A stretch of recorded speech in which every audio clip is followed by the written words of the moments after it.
Un agujero negro no es una región finita del espacio en cuyo interior existe una concentración de masa lo suficientemente elevada como para generar un campo gravitatorio tal, que ninguna partícula ni siquiera la luz puede escapar de él. En 2021 se observaron reflejos de luz en la parte más lejana del agujero negro. Los agujeros negros pueden ser capaces de emitir un tipo de radiación, la radiación de Hawking, conjeturada por Stephen Hawking en la década de 1970. La radiación emitida por agujeros negros como Cygnus X1 no procede del propio agujero negro sino de su disco de acreción. 3. La gravedad de un agujero negro, o curvatura del espacio-tiempo, provoca una singularidad envuelta por una superficie cerrada, llamado horizonte de sucesos. Esto es previsto por las ecuaciones del campo de Einstein. El horizonte de sucesos separa la región del agujero negro del resto del universo, y una vez dentro de él, ningún tipo de partícula, sea material o electromagnética, puede salir, ni siquiera los fotones. Dicha curvatura es estudiada por la relatividad general, la que predijo la existencia de los agujeros negros y fue su primer indicio.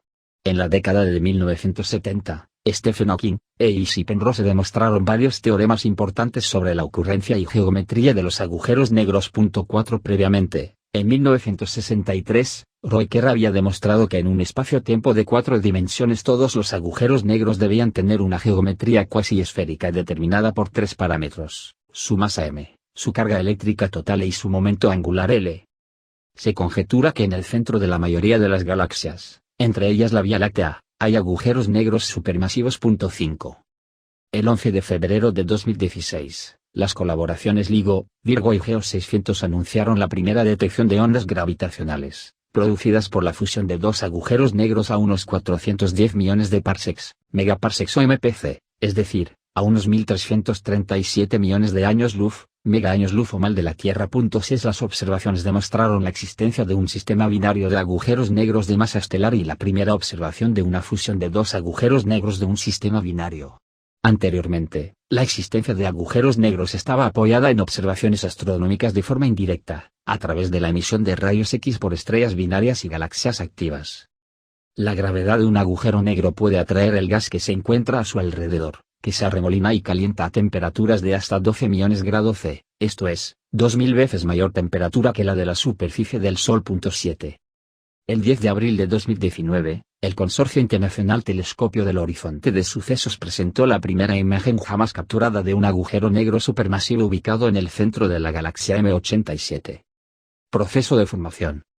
Los agujeros negros se forman en un proceso de colapso gravitatorio que fue ampliamente estudiado a mediados del siglo XX por diversos científicos, particularmente Robert Oppenheimer, Roger Penrose y Stephen Hawking, entre otros. Hawking, en su libro divulgativo Historia del Tiempo, del Big Bang a los agujeros negros, 1988, repasa algunos de los hechos bien establecidos sobre la formación de agujeros negros. Este proceso comienza después de la muerte de una gigante roja, estrella de 10 a 25 o más veces la masa del Sol, entendiéndose por muerte la extinción total de su energía. Tras varios miles de millones de años de vida, la fuerza gravitatoria de dicha estrella comienza a ejercer fuerza sobre sí misma originando una masa concentrada en un pequeño volumen, convirtiéndose en una enana blanca. En este punto, dicho proceso puede proseguir hasta el colapso de dicho astro por la autoatracción gravitatoria que termina por convertir a esta enana blanca en un agujero negro. Este proceso acaba por reunir una fuerza de atracción tan fuerte que atrapa hasta la luz en este. Este proceso comportaría la emisión de un número elevado de neutrinos. El resultado final es una estrella de neutrones. En este punto, dependiendo de la masa de la estrella, el plasma de neutrones dispara una reacción en cadena irreversible. La gravedad aumenta enormemente al disminuirse la distancia que había originalmente entre los átomos. Las partículas de neutrones implosionan, aplastándose más, logrando como resultado un agujero negro, que es una región del espacio-tiempo limitada por el llamado horizonte de sucesos. En la actualidad todavía se desconoce lo que sucede con la materia que cae en el agujero negro atravesando este límite, porque para escalas pequeñas solo una teoría cuántica de la gravedad podría explicarlos adecuadamente, pero no existe una formulación completamente consistente con dicha teoría. Historia. El concepto de un cuerpo tan denso que ni siquiera la luz puede escapar de él fue descrito en un artículo enviado en 1783 a la Royal Society por el geólogo y clérigo inglés John Michell. Por aquel entonces la teoría de Newton de la gravitación y el concepto de velocidad de escape eran muy conocidas.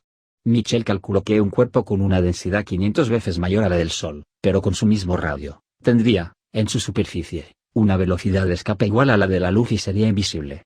En 1796, el matemático francés Pierre-Simon Laplace explicó en las dos primeras ediciones de su libro Exposition du système du monde la misma idea, aunque, al ganar terreno la idea de que la luz era una onda sin masa, en el siglo XIX fue descartada en ediciones posteriores. En 1915, Einstein desarrolló la relatividad general y demostró que la luz era influida por la interacción gravitatoria. Unos meses después, Karl Schwarzschild encontró una solución a las ecuaciones de Einstein, donde un cuerpo pesado absorbería la luz. Se sabe ahora que el radio de Schwarzschild es el radio del horizonte de sucesos de un agujero negro que no gira, pero esto no era bien entendido en aquel entonces. El propio Schwarzschild pensó que no era más que una solución matemática, no física. En 1930, Subramanian Chandrasekhar demostró que un cuerpo con una masa crítica, ahora conocida como límite de Chandrasekhar, y que no emitiese radiación, colapsaría por su propia gravedad porque no habría nada que se conociera que pudiera frenarla. Para dicha masa la fuerza de atracción gravitatoria sería mayor que la proporcionada por el principio de exclusión de Pauli. Sin embargo, Eddington se opuso a la idea de que la estrella alcanzara un tamaño nulo, lo que implicaría una singularidad desnuda de materia, y que debería haber algo que inevitablemente pusiera freno al colapso, línea adoptada por la mayoría de los científicos. En 1939, Robert Oppenheimer predijo que una estrella masiva podría sufrir un colapso gravitatorio y, por tanto, los agujeros negros podrían ser formados en la naturaleza. Esta teoría no fue objeto de mucha atención hasta los años 60, porque, después de la Segunda Guerra Mundial se tenía más interés en lo que sucedía a escala atómica. En 1967, Stephen Hawking y Roger Penrose probaron que los agujeros negros son soluciones a las ecuaciones de Einstein y que en determinados casos no se podría impedir que se crease un agujero negro a partir de un colapso. La idea de agujero negro tomó fuerza con los avances científicos y experimentales que llevaron al descubrimiento de los pulsares. Poco después, en 1969, John Wheeler acuñó el término agujero negro durante una reunión de cosmólogos en Nueva York, para designar lo que anteriormente se llamó estrella en colapso gravitatorio completo. El 10 de abril de 2019, el Consorcio Internacional Telescopio del Horizonte de Sucesos presentó la primera imagen jamás capturada de un agujero negro supermasivo ubicado en el centro de la galaxia M87. Se esperaba a su vez el anuncio de otra imagen real de un agujero negro en Sagitario A, sin embargo, aclararon que no se había obtenido porque la fuente era muy variable durante los periodos de observación, resolviéndose en un futuro. 89. Clasificación teórica. Según su origen, teóricamente pueden existir al menos dos clases de agujeros negros. Según la masa. Agujeros negros supermasivos, con varios millones de masas solares. Se hallarían en el corazón de muchas galaxias. Se forman en el mismo proceso que da origen a los componentes esféricos de las galaxias.